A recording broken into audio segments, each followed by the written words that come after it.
Hayden and Sarah are the only 2 New Zealanders with mucolipidosis. It's quite nice to know that Hayden and I aren't the only ones in the world. My husband and I carry exactly the same recessive gene, so we've passed it on to 2 of our 3 children. Really bad, some days it's not, just depends. They're wheelchair bound, they can't walk long distances, they have had chronic pain in the past, they have heart defects, you name it, they've got it.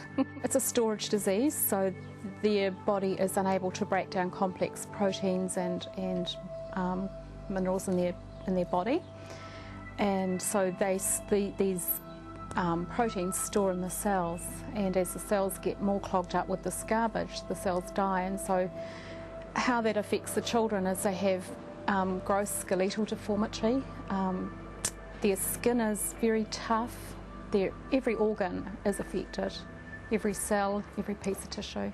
Tuna, potatoes and onions. A normal day in the Noble household begins and ends the same as any. Hayden's favourite was on the menu when we arrived, fish pie. Sarah helps Mum prepare the meal and Dad will be home soon for dinner. But this family are anything but normal. Walk through their doors and instantly you're struck by a feeling of warmth and kindness. But as soon as you hear their story, you wonder how a family who deals with so much can be so welcoming. It's certainly been a very different type of family lifestyle.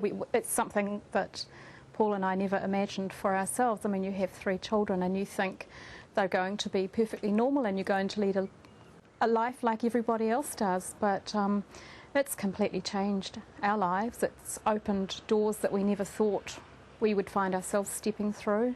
Those doors have opened to a world where Jenny is one of the leading non-professional voices in lysosomal diseases. Having been told there was nothing the doctors could do for her children, Jenny began working on helping the medical community understand the condition. When we were diagnosed, we got a 6-line explanation on mucolipidosis, told to go home and get on with our lives. There's nothing we can do. So there you go, and that was happening up until 10 years ago, that families just, well, they got a diagnosis and away they went. Rare diseases in general in New Zealand do not get a fair look in at, access to health services, proper access to disability services. It has astounded me in our journey as to how really difficult it is to get basic health care. Jenny has battled with health professionals over the years to get them to research the disease. With the help of a physician in Australia, Jenny found a drug which was used to treat recovering breast cancer patients that would change the lives of many sufferers of lysosomal diseases. Certainly pushed the boundaries when it came to pain in mucolipidosis. I remember asking many different professionals overseas, why do these kids have so much pain? There has to be a reason for this pain, and they used to just say, well, it's part of the disease. And I'm saying, well, it can't be just part of the disease, there has to be a reason why. And so once again Professor David Salent said, well, why don't you bring Sarah to Sydney and we'll do a complete medical workup. And so he did, and we discovered severe bone disease or osteoporosis. We were still under Nick Baker at that time, and Nick had been investigating ways of treating their chronic pain as well. And so when I came home and said, well, David says we should try this bisphosphonate, he's not a problem, let's do it. We had to get it signed off by exceptional circumstances, but in the interim the hospital paid for it. And within just 2 weeks of those kids using that drug, they were pain-free. Sarah walked with a walking frame, and about 18 months after treatment, Hayden walked a few short steps. And so I said to David that this is quite significant, we need to document this. And so we set about writing a medical paper, and by that time David had started treating some of the Australian children. Between running her household, writing medical papers and fighting the public health system, Jenny still finds the time to nurture her children's passions. Sarah's art surrounds the walls of the family home. I did, the gold is called gold leaf. It's quite good, and I rolled it on so it gives that effect. Put her into art classes and she just developed from there really. so it doesn't come from me. It certainly doesn't come from Paul.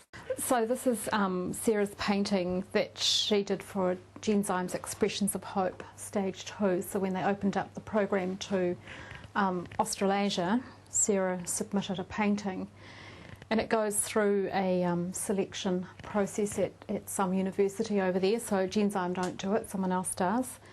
And it was accepted as one of their featured arts. So it'll travel the world. Wow. It's pretty exciting. And Hayden has high hopes for the Warriors, although he was disappointed with their 2009 campaign. Last year was the best year when the Kiwis won the World Cup and the Warriors making the semis. That was the best year.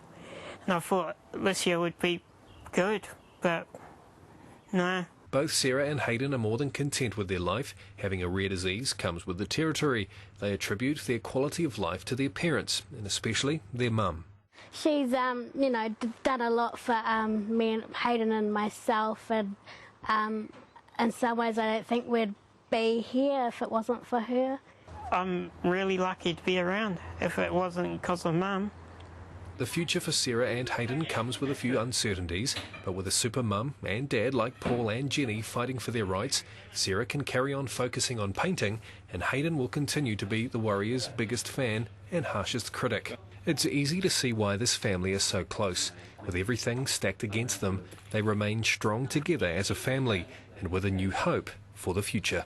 Maybe sometime down in the future there'll be a cure for Hayden and I.